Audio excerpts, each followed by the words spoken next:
45 Jahre Arbeit, abschlagsfreie Rente und dann kommt die Steuer.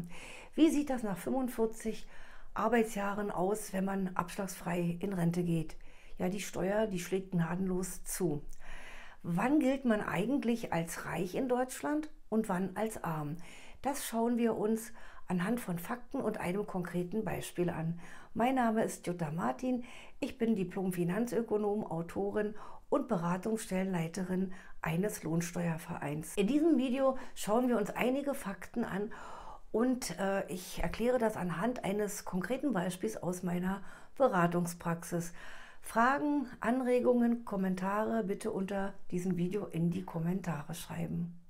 Trotz 40, 45, 50 oder mehr Arbeitsjahren bekommen 2,5 Millionen Rentner weniger als 1.000 Euro Rente im Monat.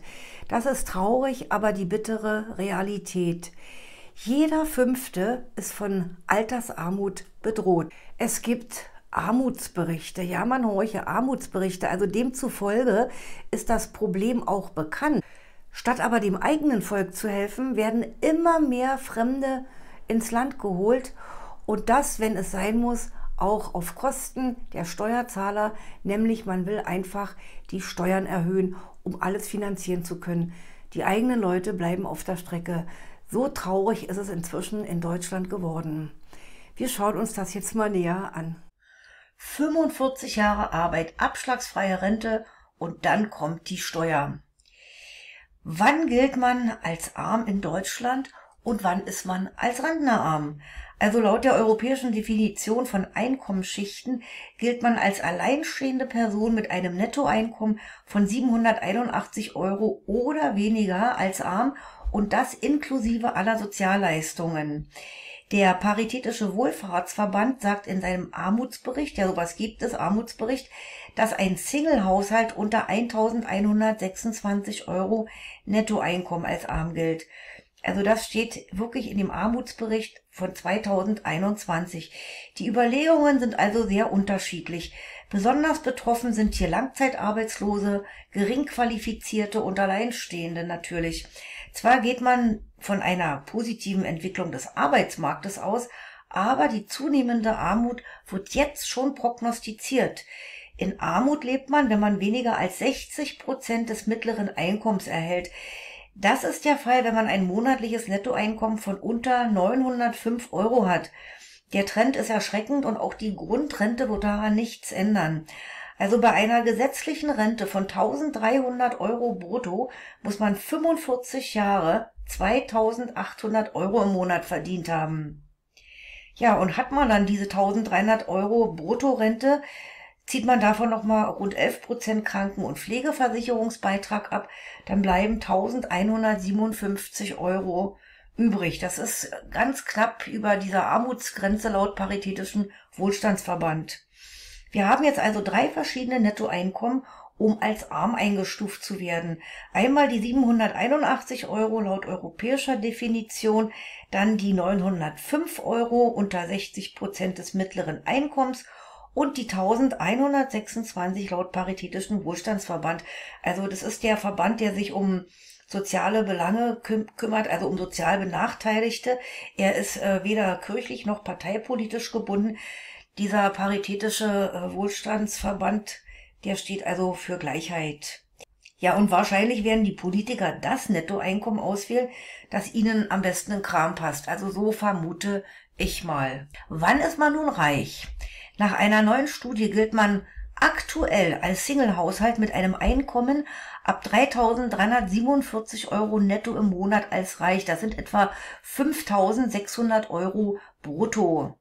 Bei Paaren, sagt man, reichen schon 2.500 Euro netto pro Paar, um als reich zu gelten. Also das sind dann pro Partner rund 4.000 Euro brutto. Paare teilen sich ja viele Kosten und benötigen daher etwas weniger Geld, also jetzt pro Kopf gesehen, ne? Die wenigsten Deutschen würden sich mit so einem Einkommen als reich bezeichnen. Also rein rechnerisch gesehen ist jeder Achte reich. Der Hintergrund, und jetzt horcht gut zu, der Hintergrund ist die Forderung nach einer höheren Reichensteuer. Also ich sage jetzt einfach mal Reichensteuer um das einfacher rüberzubringen. Die könnte nämlich dann mehr Menschen betreffen als gedacht. Die Bundesregierung sagt, dass man ab 3.100 Euro als reich gilt. Und das Institut der Wirtschaft setzt die Grenze erst bei 4.092. Das ist der Stand von Januar 2022. Also aktuell liegt der Steuertarif zwischen 0% und 47,5%. Die Grünen und die SPD wollen um 3% erhöhen und damit die Schallgrenze von 50% überschreiten. Also wir hätten dann einen Höchststeuersatz von 50,64%. Das ist also wirklich unglaublich. Aber auch hier, bei Wann gilt man als reich, hat man wieder 3 verschiedene Nettoeinkommen. Und zwar einmal diese 3.100 Euro laut Bundesregierung, dann die 3.347 laut einer Studie und die 4.092 laut Institut für Wirtschaft. Also ich denke mal, auch hier wird sich die Regierung das aussuchen, was ihnen am besten in den Kram passt. Und ja, je niedriger die Grenze ist, umso eher können sie ja mit einem erhöhten Steuersatz drauf zugreifen. Also wird die Bundesregierung diese 3.100 Euro als Reichengrenze für sich in Anspruch nehmen. Trotz 45 Arbeitsjahre leben in Deutschland etwa 2,8 Millionen Rentner, die von Altersarmut betroffen sind. Bei 82% liegt die Rente unter 1.500 Euro brutto im Monat. Und es gibt keine Konzepte, keine Lösungsmöglichkeit, um den Menschen eine vernünftige Rente zu zahlen.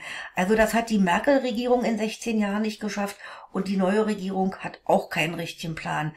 Man hat es nicht geschafft, den Menschen die entsprechende Wertschätzung entgegenzubringen. Die weitere Verarmung der Rentner wird sich nicht aufhalten lassen. Und die millionenfache Zuwanderung ungebildeter Menschen verschlechtert diese Situation noch. Ja, liebe Zuschauer, ich hatte ein Beispiel aus der Praxis versprochen. Und zwar, eine meiner Mandantinnen war jahrelang als Köchin im öffentlichen Dienst beschäftigt. Öffentlicher Dienst bedeutet, sie hat auch Urlaubs- und Weihnachtsgeld bekommen und kam aufs Jahr gerechnet im Durchschnitt auf 1.955 Euro netto, also pro Monat, und hat dazu jedes Jahr noch eine angenehme Steuererstattung bekommen. Also damit konnte sie für ihre Verhältnisse ganz gut leben, aber auch keine riesengroßen Sprünge machen. Schauen wir uns bei ihrer Situation als Rentnerin an. Sie bekommt eine abschlagsfreie Rente ab 1.1.2021 von rund 18.000 brutto. Also das sind 1.500 Euro brutto im Monat. Wenn man jetzt die rund 11% Kranken- und Pflegeversicherungsbeiträge abzieht, kommt man dann auf 1.335 Euro netto. Sie muss dann aber davon rund 75 Euro jetzt fürs letzte Jahr im Monat Steuern zahlen, also rund 900 Euro. Damit hat sie fast 800 Euro weniger als vorher im Arbeitsleben. 800 Euro, ja. Sie zählt damit weder zu den Armen noch zu den reichen Menschen. Miete, Strom, Heizung, Mietnebenkosten, GEZ und Telefon und was da noch so alles ist. Diese Kosten bleiben natürlich oder steigen sogar noch. Ja, in den vergangenen Jahren während ihres Arbeitslebens bekam sie jedes Jahr eine Steuererstattung von über 1.000 Euro. Und nun muss sie fast 1.000 Euro nachzahlen. Also ich sage euch, sie saß fassungslos vor mir, wo ich ihr gesagt habe, dass sie fast 1.000 Euro nachzahlen muss und konnte wirklich nur schwer die Tränen zurückhalten.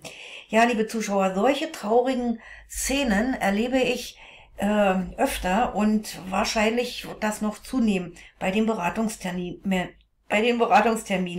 Schreibt mir eure Fragen und Meinungen bitte unten in die Kommentare. Ja, und dieser Spruch, dem deutschen Volke, ja, ich weiß nicht, ich habe da meine persönliche Meinung drüber und ihr könnt eure unten in die Kommentare schreiben.